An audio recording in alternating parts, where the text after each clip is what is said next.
Psaume 64, châtiment des calomniateurs. Écoute, ô mon Dieu, le cri de ma plainte. Face à l'ennemi redoutable, protège ma vie. Garde-moi du complot des méchants, à l'abri de cette meute criminelle. Il affûte leur langue comme une épée. Il ajuste leurs flèches, paroles empoisonnées, pour tirer en cachette sur l'innocent. Il tire soudain sans rien craindre. Ils se forgent de formules maléfiques. Ils dissimulent avec soin leurs pièges. Ils disent qu'il les verra. Ils machinent leurs crimes. Notre machination est parfaite. Le cœur de chacun demeure impénétrable. Mais c'est Dieu qui leur tire une flèche. Soudain, il en ressent la blessure. Ils sont les victimes de leur langue. Tous ceux qui les voient hochent la tête. Tout homme est saisi de crainte. Il proclame ce que Dieu a fait. Il comprend ses actions. Le juste trouvera dans le Seigneur joie et refuge, et tous les hommes au cœur droit leur louange. On croit savoir pourquoi le psaume 64 se trouve placé en ce endroit-ci du sautier. Si on relit le verset final du psaume précédent, on en remarque les derniers mots. L'homme de mensonge aura la bouche close. Quant au psaume 64, qui est le développement poétique de cette phrase, il apparaît comme la suite du précédent, c'est dire qu'il appartient lui aussi aux supplications individuelles. On va même jusqu'à dire qu'il en est un exemplaire parfait. Ce modèle du genre littéraire le plus connu du sautier constitue la prière par excellence des personnes qui sont victimes des langues méchantes. À ce propos, précisons qu'à l'époque de l'Ancien Testament, Israël vivait dans une société de structure orale. La langue non pas l'imprimerie était le principal agent de communication entre les gens. À la réflexion, on découvre le tort imaginable que pouvaient causer les langues méchantes en ce milieu archaïque.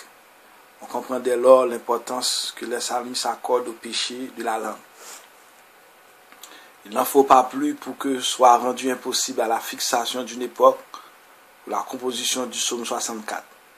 Il est malheureusement de tous les temps, aussi même si le titre et la traduction juive l'attribuent à David, même si plusieurs exégètes le considèrent comme ancien, il reste que d'autres le datent de l'époque hellénistique, 333 à 63 avant Jésus-Christ. Quant au contenu, il est relativement facile de s'en faire une idée. Au centre figure le personnage principal persécuté par des ennemis qui lui en veulent la mort. Les calomnies qu'il invente contre lui constitue la plus dangereuse de leurs armes. Il ne lui reste plus qu'à s'en remettre à la puissance du Seigneur. Son appel au secours fait l'objet de l'introduction versets 2 et 3, qui sera suivi du corps du poème ou du psaume formé de deux volets fort différents, versets 4 à 7 et versets 8 à 9. Un chant final, versets 10 et 11, clôt le morceau. Nous sommes maintenant en mesure de présenter le schéma de la structure. Introduction, appel au secours. Premier volet, les ennemis, versets 4 à 7. Leurs armes, 4 et 5. Leurs machinations, versets 6 et 7.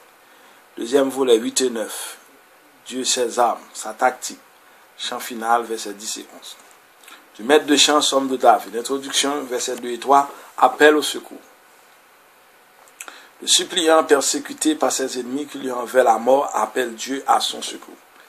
Cette introduction renferme les expressions stéréotypées ou équivalentes que l'on retrouve ailleurs au début des supplications. Le premier impératif écoute est suivi de deux invocations.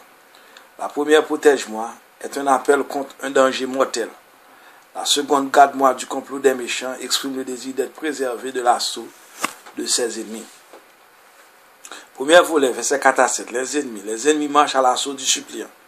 Âme, verset 4 et 5. Les ennemis ont leur langue pour épée et la parole méchante sont leurs flèches. Ils ont pour cible le suppliant intègre, ce dernier adjectif intègre.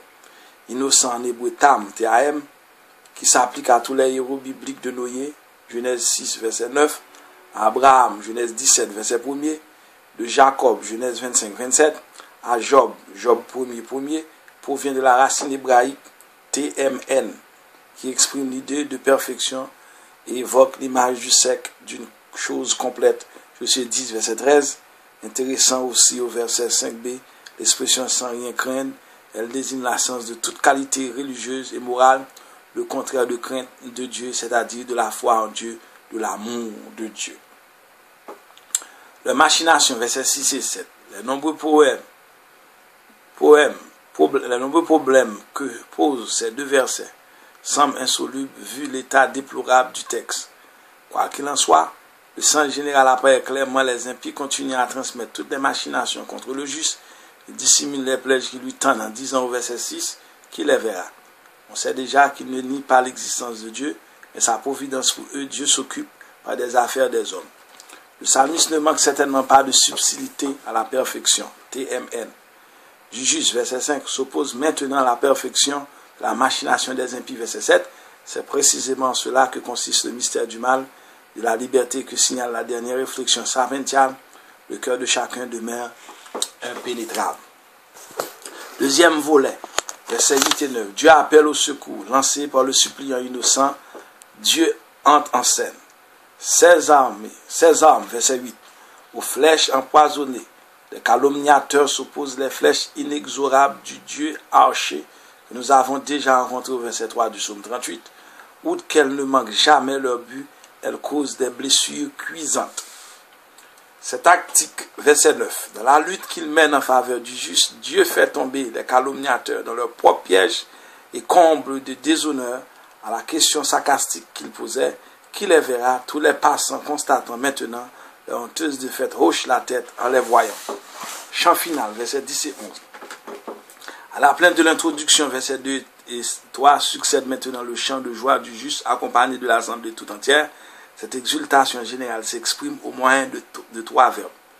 Petit a, tout homme est maintenant saisi de crainte, contrairement au sans rien craindre. Du verset 5. Petit b, tout homme proclame maintenant ce que Dieu a fait. Autrement dit, tout homme proclame sa foi en Dieu. La foi biblique ne consiste pas dans l'adhésion à des vérités abstraites, mais dans la foi aux actions salvifiques de Dieu. Petit c, tout homme comprend maintenant le sens profond de la réalité cachée sous l'enveloppe des événements historiques qui, à première vue, peut être contradictoires et incompréhensibles. Craindre, proclamer, comprendre. Ces trois verbes forment ce qu'on peut appeler la trilogie de la foi. Craindre, proclamer, comprendre. On la retrouve sous une forme équivaut au verset 4 du psaume 40.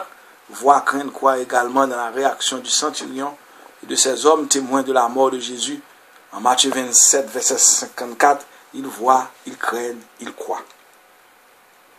À la vue du séisme et de ce qui se passait, il fut saisi d'une grande frayeur et dit: vraiment, celui-ci était fils de Dieu.